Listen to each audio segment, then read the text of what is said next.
tarde, queridos alunos. Eu, professora Joana Lúcia, do FTM de Geografia, retorno para a nossa terceira videoaula. É a segunda da unidade 2, do sujeito e seu lugar no mundo. Na aula passada, eu parei falando sobre as etnias, distribuição de renda e casas. Lembra que as casas, elas são de acordo com a renda deles e também com costumes e também em relação ao clima, né? E a etnia. Isso tudo está interligado. E aí, continuar desse slide que eu parei nele, né?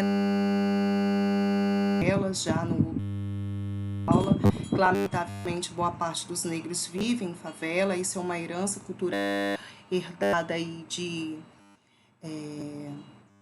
1889, quando eles, em 88, teve a abolição da escravatura, muitos negros foram para a favela e lá ficaram até hoje. Muitos negros saíram da zona de miséria, da zona de pobreza, né?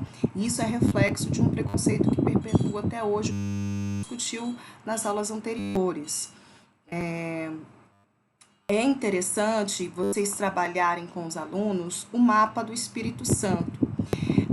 Eu separei aqui os conteúdos de acordo com os eixos temáticos, mas lá no livro didático, muito provavelmente, tudo vai estar relacionado.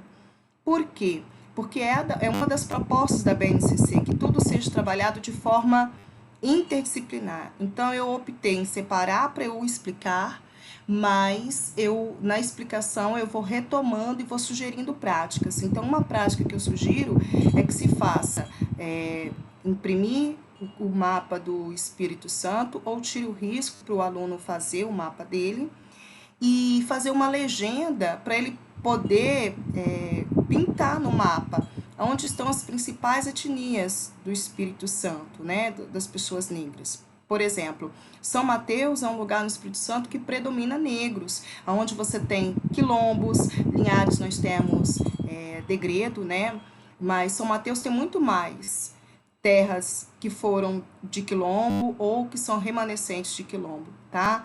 Em Santa Teresa já predomina italiano, em Domingos Martins já predomina alemão. Isso é interessante para o aluno perceber a diversidade étnica que nós temos e também ele perceber como que eles se distribuem.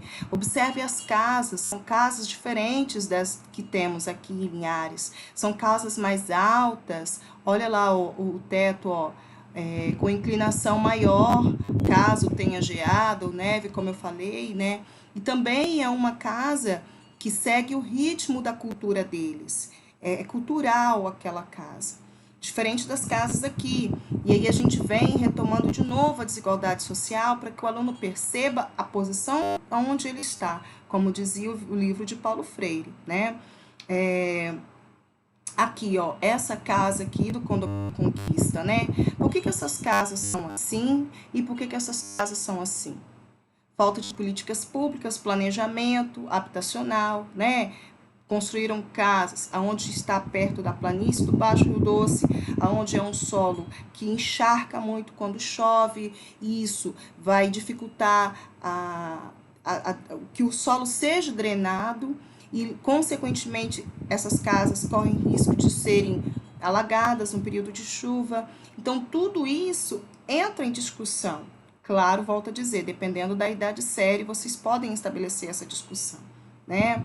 E aí dizer que as casas populares, elas não são bondade de um governo A, B ou C, é direito constitucional, é um direito da pessoa ter uma moradia, não com conforto, mas com segurança principalmente, com conforto, luxo, quem dera se todos pudessem ter. Mas a moradia, ela é algo existencial, ela é primordial, entende? Assim como a comida, água, energia, saneamento básico. E agora, né, nessa pandemia toda, eles estão preocupados com as favelas. Agora que eles lembraram que muitas pessoas que moram nas favelas não têm sabão, não tem álcool, não tem dinheiro para comprar álcool. E aí agora eles estão distribuindo sabão e álcool, mas às vezes não tem água encanada. ou a água encanada não chega todo dia. Então, isso é um problema social que nosso país tem. E a gente tem que buscar, apontar para o aluno meios de ele, como cidadão, requerer isso, esses direitos. Principalmente pensando, né, junto com a família, na hora de escolher os seus representantes, volto a dizer. Então, aqui nós temos a favela, né, que é uma habitação irregular, querendo ou não, por quê? Porque não tem ruas, são ruelas, né? São becos por onde as pessoas passam, né? Aqui é uma escola na periferia, e aí você tem uma escola na favela, né? Tem estrutura de escola, mas é bem próxima a uma prisão, né? E aí você tem as escolas, olha, no Morumbi, ó, o bairro Morumbi, a escola no Morumbi. É uma desigualdade social muito grande no nosso país. E isso está muito relacionado à mal distribuição de renda. São anos, décadas, até dizer séculos, de gestores que fazem a política para os ricos, pensando nos ricos, e não fazem melhorias para as pessoas pobres, né? Que muitas pessoas criticam o Bolsa Família, o Bolsa Escola. Gente, isso é uma forma do governo se equiparar, pedir desculpa, digamos assim, por não conseguir distribuir melhor a renda, né? Porque é esmola. Não é. Aqui no Sudeste eu não acho muito necessário mesmo, não. Depende do município. Mas no Nordeste, onde o clima é ruim, não tem empresas, não tem água, o relevo impede chuvas, como é que você vai fazer justiça social com essas pessoas? Então lá é necessário, sim, a gente tem que pensar em formas de distribuir a riqueza e não em formas de centralizar, né?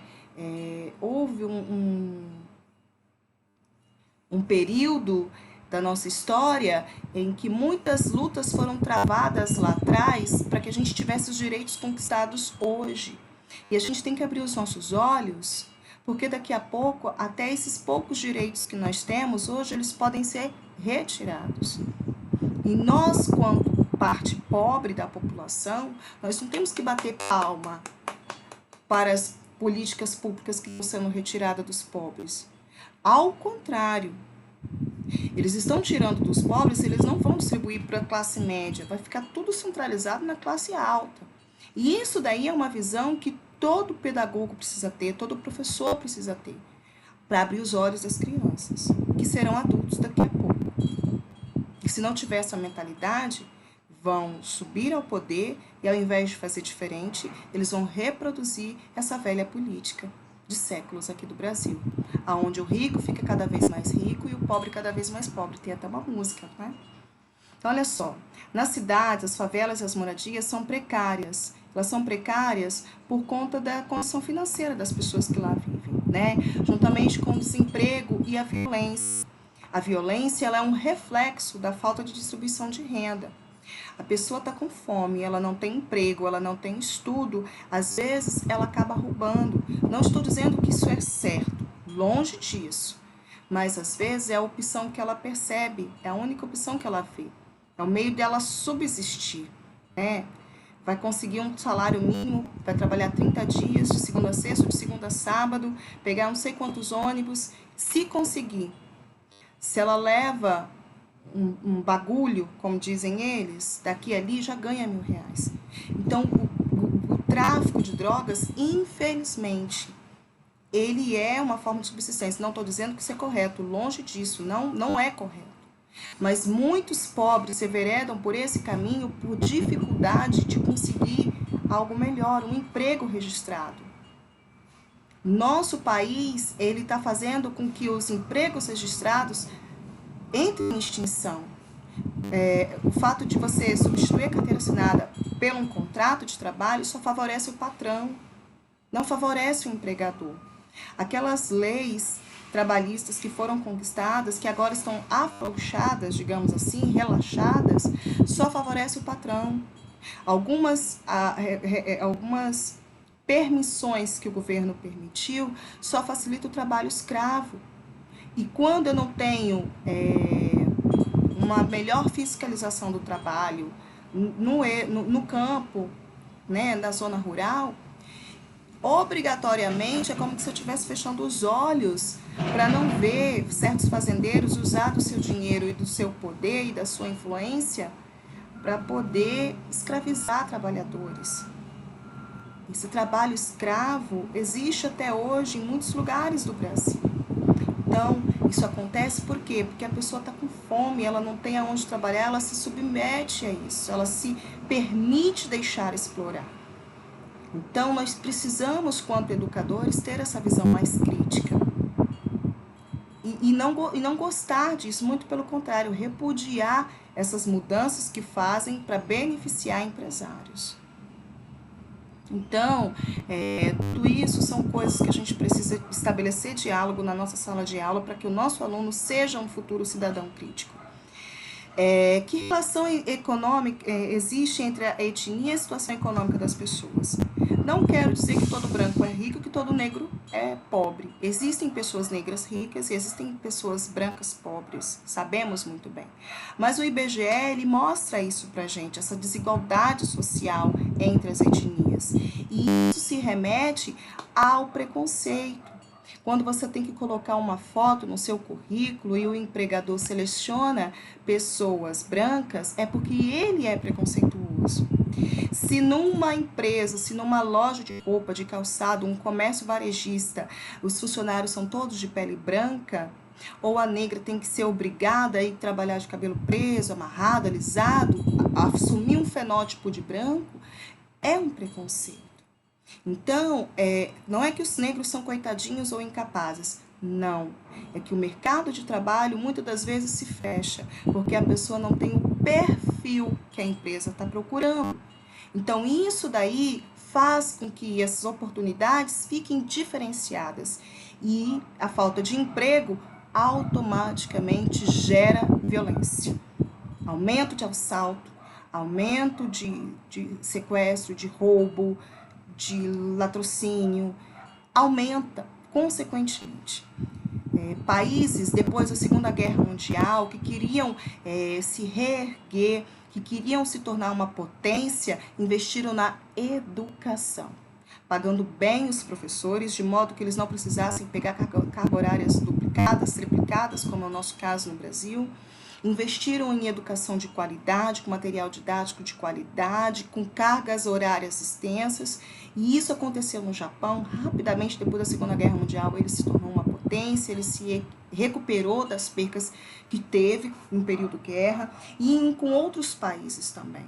Mas o Brasil, ele não investe em educação. A gente ouve dos nossos governantes que é gasto muito dinheiro com a educação. Opa, não é. Muito pelo contrário. Deveria ser investido mais dinheiro na educação e menos em armamentos, em navios de guerra, e entre as coisas que o Brasil acaba investindo, né? O Brasil precisa sim de educação, investimento na educação básica e na superior, né?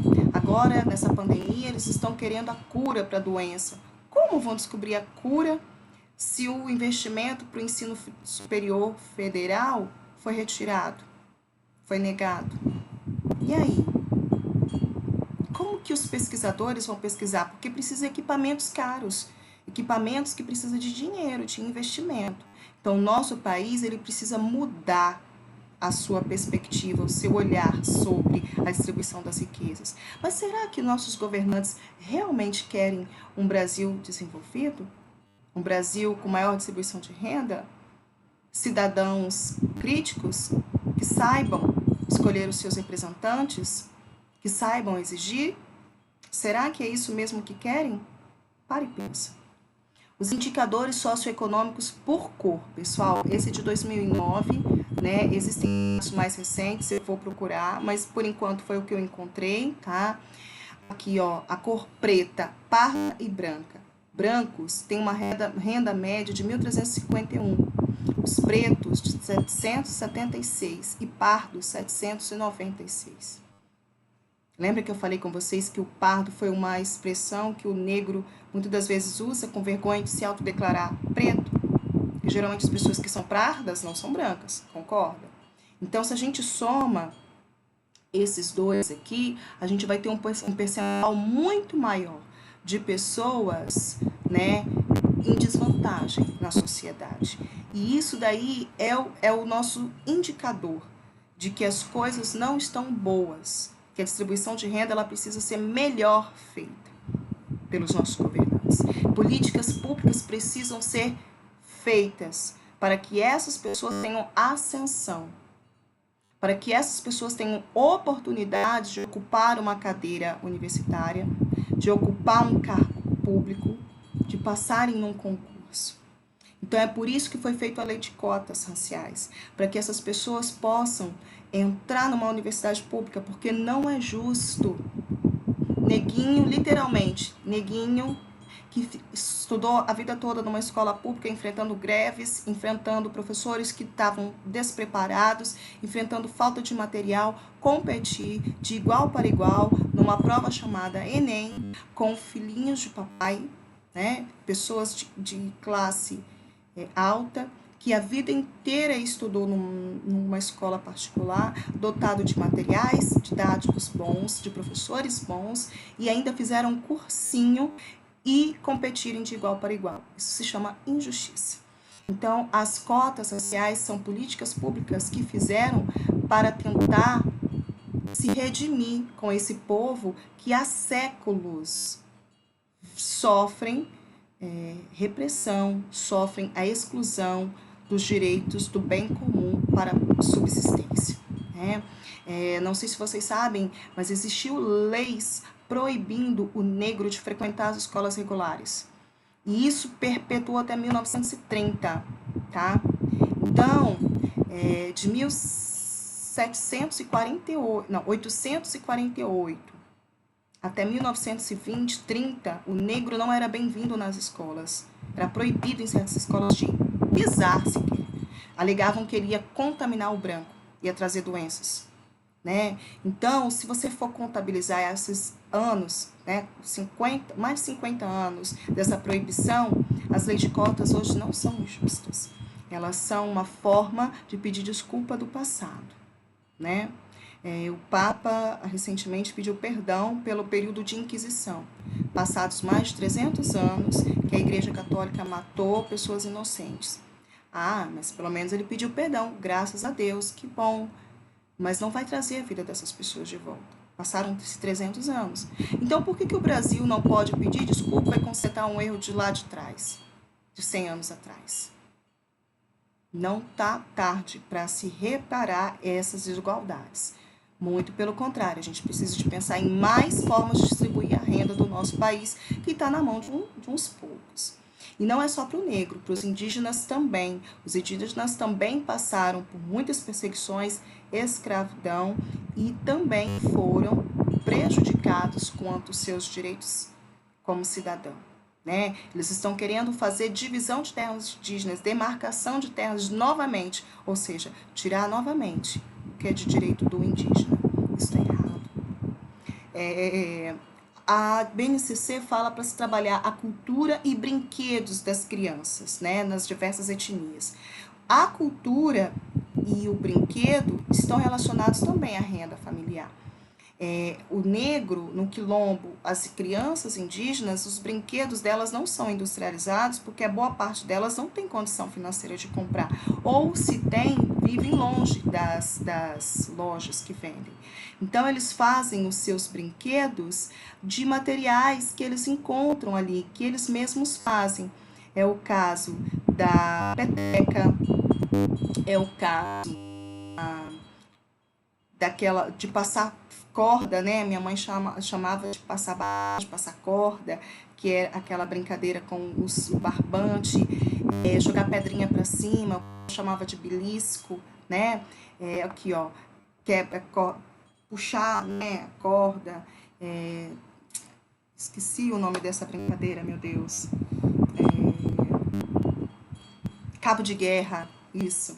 brincavam de cabo de guerra, brincadeiras até saudáveis, né, que motivam a se movimentar e não tornam essas crianças obesas, como nós temos hoje crianças obesas, porque ficam o tempo todo no celular e no computador, né?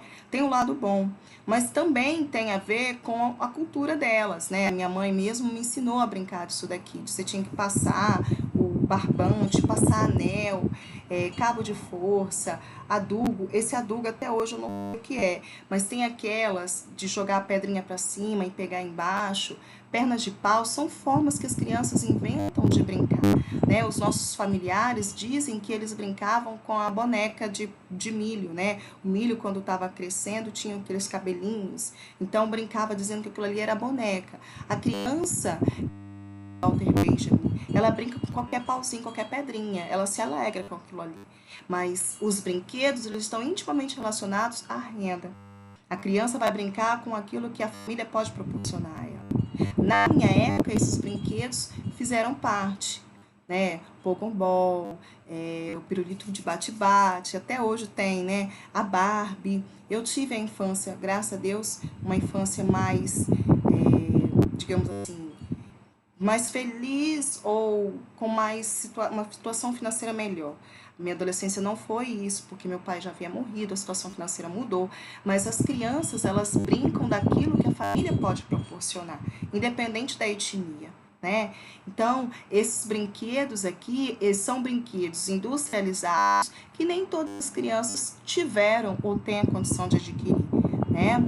E alguns têm a ver com a sua cultura, né? Por exemplo, o peão, a perna de pau também, da peteca, é o material que eles têm, é o material que eles aprenderam com o pai, com a mãe, né? Cultural e econômico. Este daqui, ó, ele jogando bola. É uma bola que, se vocês puderem ver, não é industrializada, é uma bola adaptada. Muitas pessoas falam que brincaram de bola de meia. Então, os brinquedos, as brincadeiras, elas não estão se relacionando só à etnia, só à cultura, mas também ao fator econômico.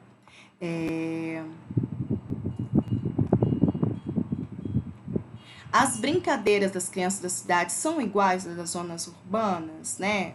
Será que as brincadeiras das crianças que vivem na cidade são iguais das crianças quilombolas ou indígenas? Acabei de falar, né? Provavelmente não. O excesso de mídias digitais estão tirando das crianças esse prazer de brincar em grupo, esse prazer de subir em árvores, esse prazer de ter contato com outras crianças, de saber se socializar. Então, isso também faz parte da geografia humana, porque ela vai perceber que o poder econômico também, ele tem o seu lado bom, porque dá comida, alimentação, educação, brinquedos, qualidade de vida, mas também tem o seu lado ruim se os pais não tiverem um limite, não puserem um limite. Existem vários estudos de psicólogos, psiquiatras que afirmam que não é saudável a criança brincar por muito tempo com eletrônicos. Oftalmologistas alertam aos pais pelo perigo de ficar próximo à tela do computador ou do celular. E eles querem ficar mesmo, porque eles querem ver mais perto, eles querem ouvir bem alto. Isso é ruim para os olhos, para o sistema auditivo, aqueles adolescentes, aquelas crianças que ficam com fone de ouvido o tempo todo. Então, tudo isso são coisas do mundo moderno que os pais precisam lidar, né? As crianças negras, por exemplo, não é que elas não têm condição de ter. Hoje em dia, celular, muitas pessoas têm, muitas pessoas da população. Mas as pessoas que não têm muito recurso financeiro, elas acabam fazendo os seus brinquedos, né? Elas acabam utilizando de material reciclado e elas vão pegar esses conhecimentos com seus pais, que também brincavam de carrinho de rolimã, de carrinho de lata. Algumas escolas, elas fazem até o resgate disso. Na escola que meu filho estuda, solicitaram um brinquedo de material reciclado. Aí eu não tinha noção de como fazer, porque lata eu não tinha. Fizemos de PET. E ele brincou a beça, interagiu a beça. Então, assim, a criança, ela brinca com aquilo que a família pode dar. É claro que os brinquedos industrializados, eles enchem os olhos, a mídia tá aí para isso, mas o brinquedo, volto a dizer, ele depende não só da cultura, né? E sim também da posição econômica e também da supervisão dos pais, né? As praças, pessoal, as praças, elas são históricas, tá? Se você pega aí alguns livros aí de historiadores, eles contam que desde a época medieval existiam praças, lugares onde as pessoas sentavam para conversar no final das tardes, para se ver, parentes poderem se comunicar. Então, as praças, ela têm uma importância social, né? Algumas praças aqui do bairro tem, aqui de Linhares, como essa é a 22 de agosto, depois da reforma, né? Atualmente ela está assim. Existem área para idosos fazerem exercício, crianças brincarem, mas todos os bairros têm praça. Nós já falamos sobre isso, né? Nem todos os bairros têm praça. Muitos bairros não têm onde a criança brincar, ela não tem área de lazer. E isso é um problema. Muitas das vezes ela tem um espaço destinado da prefeitura, mas que está tomado pelo mato. E muitas das vezes é os moradores quem vão lá arborizar para se tornar um ambiente pelo menos bonito e que não atraia vetores, né, insetos. As praças, então, é uma das coisas que a BNCC aponta. A moradia, as praças, um bairro, ele precisa ser projetado. Antes de se fazer um bairro, você tem que projetar. Existem leis que regulamentam a habitação, leis de 79, inclusive 78, que vão dizer sobre isso. A pessoa que vai fazer um residencial, ela tem que deixar ruas, área para parque, né, para lazer, para escola, para posto. Essas ruas, elas têm que ter uma delimitação. E muitas das vezes isso não acontece. Por quê? Porque são habitações irregulares, de pessoas que invadiram matas, que invadiram encostas e fizeram ali as suas habitações de forma clandestina, né? Então, as praças é um local que deveriam existir em todos os bairros, porque isso é um local onde o ser humano estabelece relação com outro ser humano, onde a sociedade acontece, né? É o espaço geográfico da sociedade. Ao planejar um bairro, então, é o que eu disse, né? Escola, posto de saúde, pavimentação, tá? Pavimentação não é luxo, não, é necessidade. Instalação de água e rede de esgoto, rede fluvial, né? Para o escoamento da água, da chuva, comércio, transporte, segurança, lazer. Mas será que é isso que a gente tem visto por aí? A gente presenciou a inauguração daquele residencial lá, né, Rio Doce, indo para Pontal, aqui em Linhares, onde ainda não tinham feito escolas, entregaram as casinhas, e a escola mais próxima era 5 quilômetros. Como que aquelas crianças iriam estudar? Será que é justo isso? Elas terem que viajar por andar tantos quilômetros para ir para a escola, para uma escola que ainda não tinha capacidade de aportar tantos alunos novos assim. Então, antes de criar um bairro, eu preciso pensar em condições básicas, que é a saúde, que é a educação. E projetar esse bairro para que essas pessoas possam ter uma moradia mais digna, né? No decorrer desses slides, tem várias práticas de ensino, que são sugestões que vocês podem estar fazendo no decorrer do trabalho de vocês. Quando vocês imprimirem o material, vocês vão ver, nós não teremos tempo hábil para fazer essas práticas. Esse semestre, para falar a verdade, eu ia selecionar algumas, mas diante dessa pandemia, né, nós precisamos otimizar o nosso tempo. Então, vão seguir essas práticas aí como sugestão, e eu vou pensar em atividades para vocês estarem fazendo, para estarem relacionando a teoria das videoaulas com a prática, tá? De geografia, certo? São atividades que estão relacionadas às videoaulas e que vão ajudar vocês a compreender melhor os assuntos. Mas essas videoaulas aqui, elas não isentam vocês de ler o material, de buscar maiores informações. Vocês são coautores do conhecimento de vocês. Eu não sou a detentora do saber, às vezes eu posso trocar um termo, às vezes eu posso me confundir, eu sou um ser humano que erra também. E eu admito isso, agradeço quando me mostram isso, mas cabe a vocês também buscarem, estudarem, se esforçarem, ainda mais que estamos num regime EAD por enquanto, né? As leis, pessoal, a BNCC, ela pede que se trabalhem com os alunos as leis, para que eles possam entender como é que funciona o nosso país, né? O nosso país foi uma monarquia, primeiro foi uma colônia, né? Depois ele se tornou elevado como um país, com um rei, era uma monarquia, aí mudou, veio o regime da república, regime político republicano, né? De 64 a... Houve, de 64 a 68, até a década de 70, houve o período da ditadura militar, em que a república, ela dá lugar ela foi, na verdade, tomada, né? O golpe militar, esses militares, eles tomam o poder até chegar ao alto institucional, AI-5, que fecha o Senado, a Câmara dos Deputados, e os militares mandam e desmandam, né?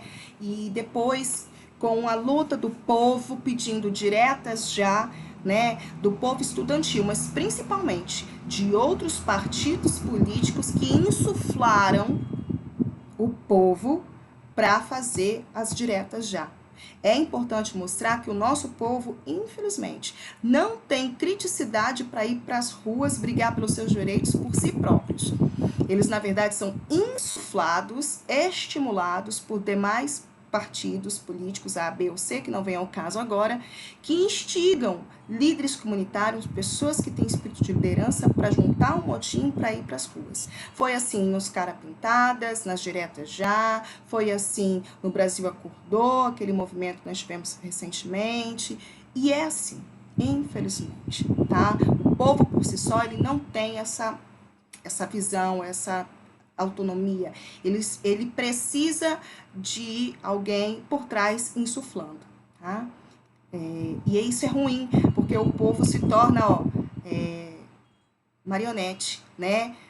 Ele fica agindo inspirado por alguém que tem noção do que está fazendo, que está fazendo uma jogada política, e o povo fica sendo uma marionete na mão desses outros partidos, dessas outras pessoas. Então, as leis elas existem para regularizar a ação das pessoas, a vida em sociedade. Já pensou se não houvessem leis, as pessoas fizessem o que elas quisessem, né? Isso não ia dar certo.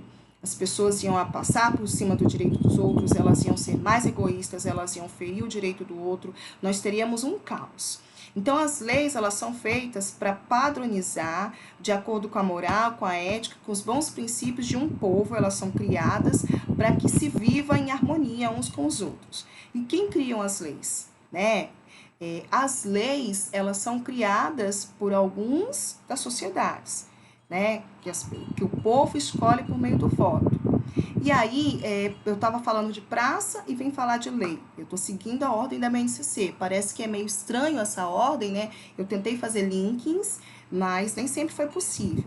As praças dos bairros, que deveriam existir em todos os bairros e não existem, a alegação que os políticos fazem é que o povo destrói a praça. Infelizmente, destrói mesmo.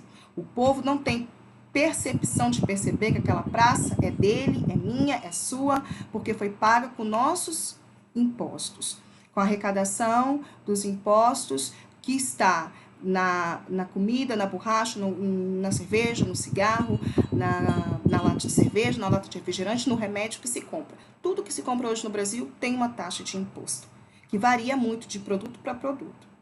E as pessoas não têm essa visão e acabam depredando o patrimônio público. Isso é crime. E se vocês virem pessoas quebrando, depredando patrimônio público, denuncie. Isso é crime por quê? Porque existe uma lei, um princípio, uma norma criada para quê? Para impedir que os patrimônios públicos sejam destruídos. Tá? O Código Penal da Lei 2.848 de 1940 determina dano ao patrimônio público, destruir, inutilizar ou deteriorar coisa alheia que pertence ao bem comum. Então, as leis, elas são feitas para manter a sociedade em ordem, né?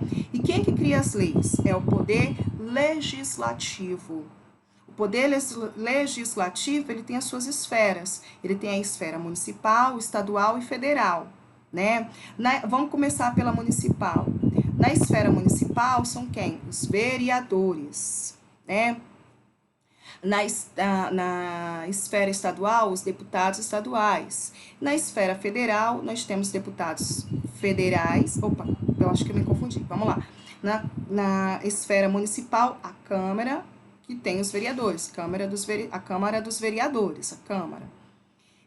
Na esfera estadual, a Câmara dos Deputados, né?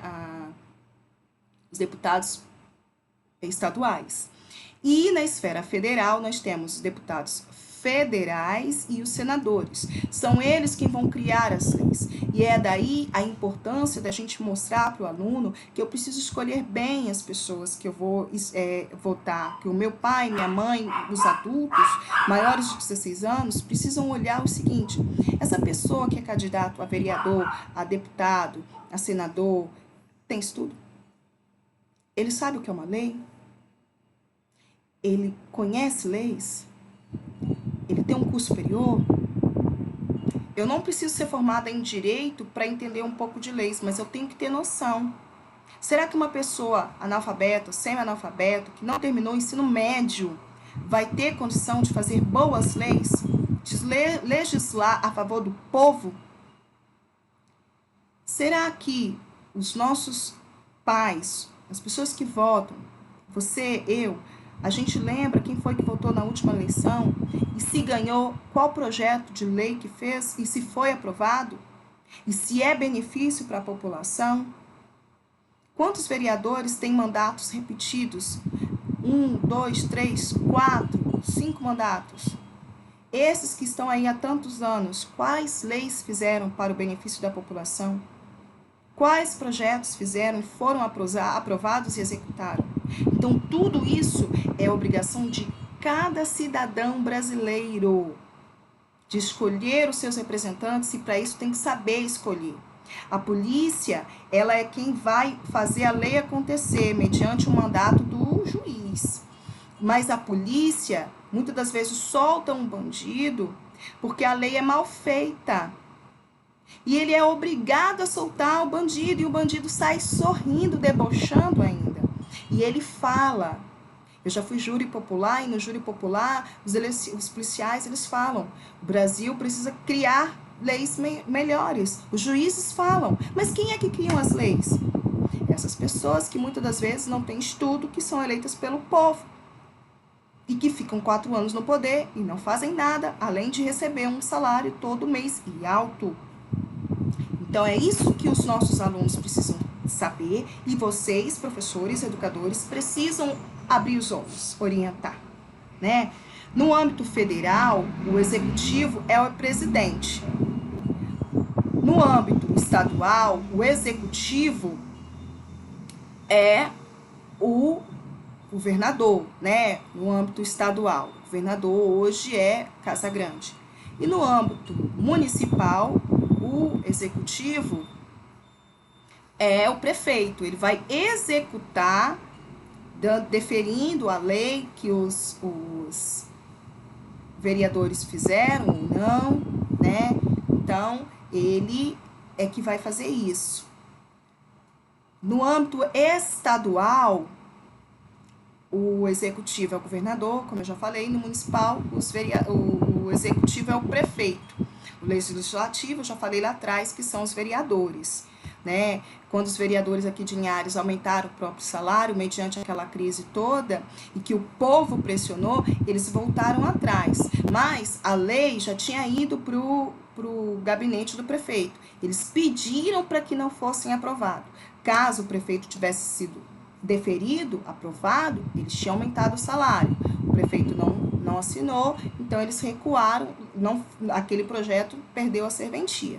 Então, o executivo, ele vai executar o que os deputados, ou os vereadores, ou os deputados federais, ou os senadores fizeram, né? Então, existem essas duas esferas. E o judiciário, ele vai fazer a lei cumprir, que são os juízes, os advogados, promotores e os policiais. Eles vão fazer as leis se cumprirem.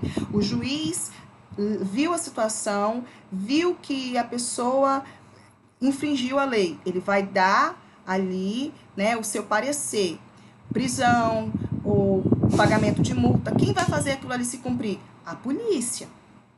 Então, o judiciário, ele vai fazer a lei cumprir. É outra esfera da nossa sociedade.